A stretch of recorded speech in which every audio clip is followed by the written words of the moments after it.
छत पर इतनी सारी ककड़ियों की हार्वेस्टिंग, विश्वास नहीं होता, पर प्रत्यक्ष को प्रमाण क्या आप देख रहे हैं। नमस्कार मित्रों, मैं ममता वाजपेयी भोपाल से। मेरी हरी भरी छत पर आपका स्वागत है। लीजिए, मैं फिर हाजिर हूँ नए वीडियो और नई जानकारी के साथ। आप देख रहे हैं इंडियन टेरेस गार्डनिंग आर्ट, और आज के वीडियो में बहुत सारी हार्वेस्टिंग देखेंगे और फ्रूटिंग देखेंगे। केवल ककड़ियों के बारे में ही बताऊंगी आज मैं, और छत पर कहाँ क्या कितनी ग्रोथ हो रही है ये फिर किसी वीडियो में। ककड़ियों के बारे में बताना चाहूँगी कि ये जब फलती हैं तो ठीक सेम की तरह बहुत सारी गुच्छों में फलती हैं, झूम के फलती हैं। जहाँ तक बीज का सवाल है तो सच तो ये है कि मैं हमेशा ही क्या करती हूँ कि मार्केट गई, जहाँ जो दुकान मिल गई और जो बीज मिल गया वो मैं ले आती हूँ। मेरा ऐसा कोई विशेष ब्रांड वाली बात नहीं है, लेकिन अगर आपको जानकारी है तो आप कोई विशेष ब्रांड जानते हैं तो ले सकते हैं, अन्यथा मेरी तरह आपको जब जहाँ जो मिल जाए ऐसा करने पर भी अगर बागवानी करते हैं तो सफलता मिलती है। तो इस बार मैंने फरवरी शुरू होते ही बुआई कर दी थी बीजों की, और पूरा सब कुछ आपसे शेयर किया था, इसलिए मैं यहाँ रिपीट नहीं करूँगी। लगातार ककड़ी पर मैं ये तीसरा वीडियो डाल रही हूँ।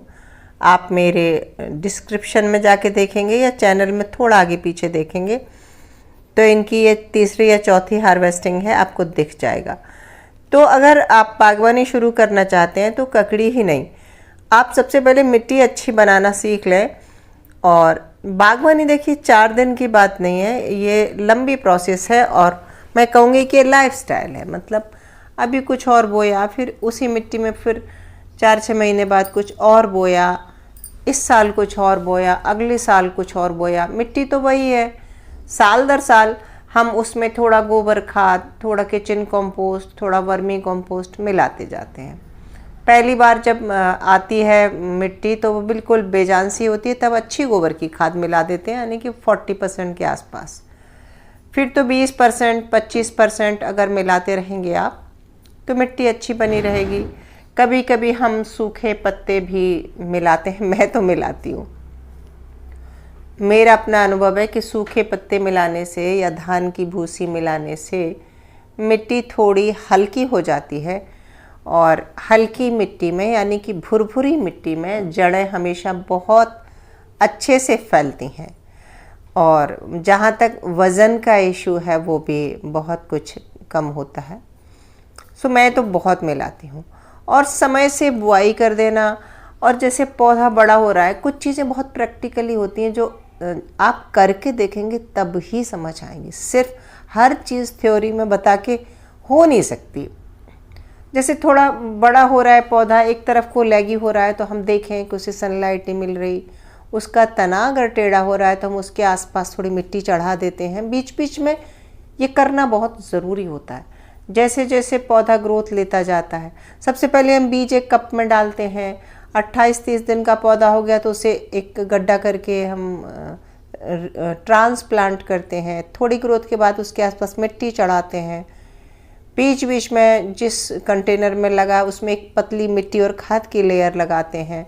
बेलों को बांधते हैं, अगर कोई कीट पतंगा हो रहा है ध्यान रखते हैं। हालांकि मेरी मिट्टी बहुत अच्छी हो गई है और मेरा अनुभव पुराना है, सो मैं तो अब नीम ऑयल भी नहीं स्प्रे करती। पर अगर आप नए हैं, नीचे के पत्ते में अगर कीड़े लगने शुरू हुए हैं, ध्यान रखें जब शुरुआत हुई तभी पत्ते तोड़ के फेंक दें। थोड़ा बहुत है तो पानी की धार से धो दें, और अगर दिक्कत है तो नीम ऑयल कर दें। ऑर्गेनिक तरीके से कोई देखिए केमिकल तो आता नहीं है। अब आप देखो कि कितनी अच्छी ककड़ियाँ निकल रही हैं। सो ये तो तय हो गया कि छत पर ककड़ियाँ बिल्कुल लौकी से भी आसान ढंग से होती हैं। आप लोग भी लगाते हैं क्या ककड़ियाँ, और क्या आपकी भी हार्वेस्टिंग ऐसी ही होती है? अगर होती है तो प्लीज़ कमेंट करके ज़रूर बताइए। और जिस तरह मैं उगा रही हूँ उससे ज़्यादा कुछ अलग अगर आप करते हो, कुछ विशेष जानकारी अगर आपके पास हो तो मैं भी आपसे सीखूँगी। ज़रूर बताइए कैसी लगी हार्वेस्टिंग, कैसा लगा ये वीडियो, कमेंट करके ज़रूर बताएं। और हम मिलते हैं अगले वीडियो में फिर किसी नई हार्वेस्टिंग या कुछ नई सीड सोइंग के साथ, बिल्कुल नए विषय के साथ। तब तक के लिए नमस्कार।